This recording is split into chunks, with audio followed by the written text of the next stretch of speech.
নমস্কার বন্ধুরা, আমার রান্নাঘরে আপনাদের সবাইকে স্বাগত। আজ আমার রান্নাঘরে বানানো হচ্ছে আমের আচার, তেল আম, যেটা মুড়ি দিয়ে খেতে ভীষণ ভালো লাগে। কেন কি সারা বছর আমাদের মুড়ি খাওয়াই হয়, বেশিরভাগ বাঙালিদের বাড়িতে মুড়িটা খুব চলন হয়। তো সেই জন্য আমি মুড়িরই আচার বানাচ্ছি। তবে এটা ভাত বা রুটির সাথে খেতে দারুণ লাগে। তবে আমি যেভাবে বানাচ্ছি সেভাবে আপনাদের সামনে দেখালাম। এখানে নুন, হলুদ দিয়ে দিলাম, একটু ঝাল লঙ্কা, আর দিলাম একটু কাশ্মীরি লঙ্কা। কাশ্মীরি লঙ্কা দিলে একটু রঙটা বেশ লাল লাল হয়। এই জায়গাটা ছোট হবে, আমি একটা বড় জায়গাতে ঢেলে নিলাম, দিয়ে ভালো করে এটা একটু মেখে নেব। সবের গায়ে যেন মশলাগুলো লেগে যায়। নুনটা একটু বেশি করে দিতে হবে, কেন নুন যদি বেশি থাকে না তাহলে আচারটা খারাপ হবে না। সামান্য একটু তেল দিয়ে দিলাম, তেল দিয়ে ভালোভাবে নুন, হলুদ, লঙ্কা যেগুলো দিয়েছি সেগুলো সব যেন সব ভালোভাবে লেগে যায়। আম তেল বানাতে গেলে পাঁচফোড়নটা বেশি করে লাগে, দিয়ে দিলাম পাঁচফোড়ন। আর এখানে দেবো একটু ধনে, সবটাই আমি আধ ভাঙা করে দেব। ধনের গন্ধটা খুব ভালো আসে বলে তাই ধনে দিলাম।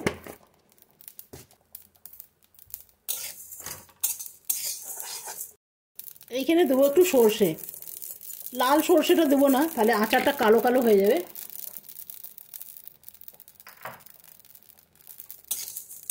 খুব বেশি ভাজবো না। তো দেখুন এগুলো ভাজা হয়ে গেছে, এটা আওয়াজ বেরোচ্ছে, এরপরে ভাজলে কালো কালো হয়ে যাবে। আমি গ্যাসটা অফ করে দিলাম।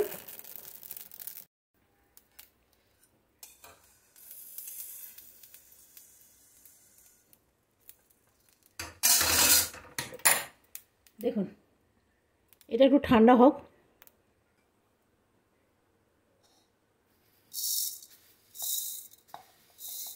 অল্প অল্প করে নেব।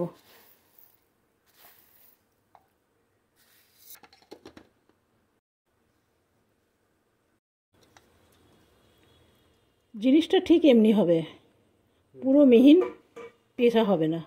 তো এটা এর মধ্যে দিয়ে দেবো, বেশি করে মশলা দেবো। এটা মুড়ি দিয়েও খেতে ভাল লাগবে, আবার রুটি ভাত দিয়েও খেতে ততটাই ভাল লাগবে।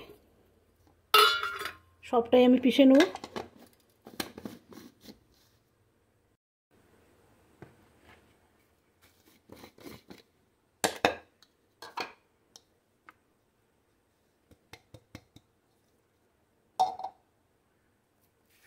এইখানে হিংটা কিন্তু একদম অবশ্যই দেবেন।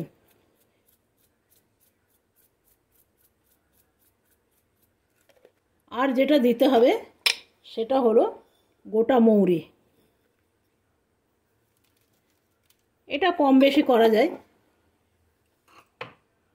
দিতে হবে কালো জিরে।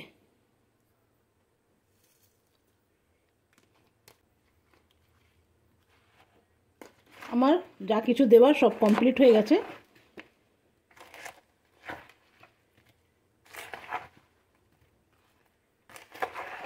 এটা রোদ না দেখালেও চলবে।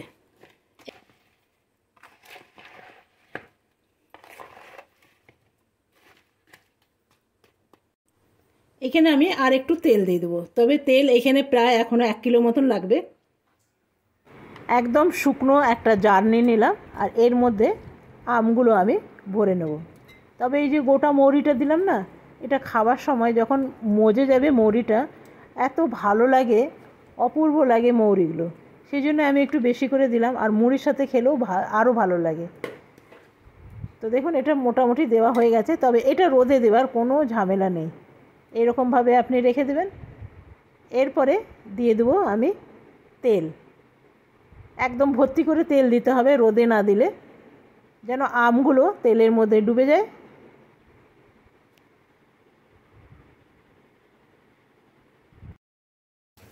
এটা যে সাইডে সাইডে লেগে গেছে এগুলো একটু পুছে দেবো।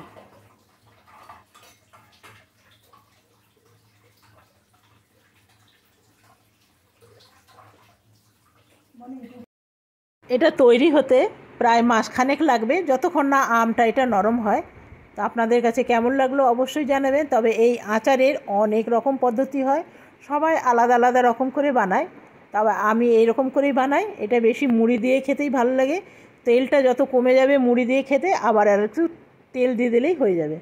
একটা দিয়ে দিলাম কভার। চলুন এটা রেখে দিই। কেমন লাগলো অবশ্যই জানাবেন। ধন্যবাদ।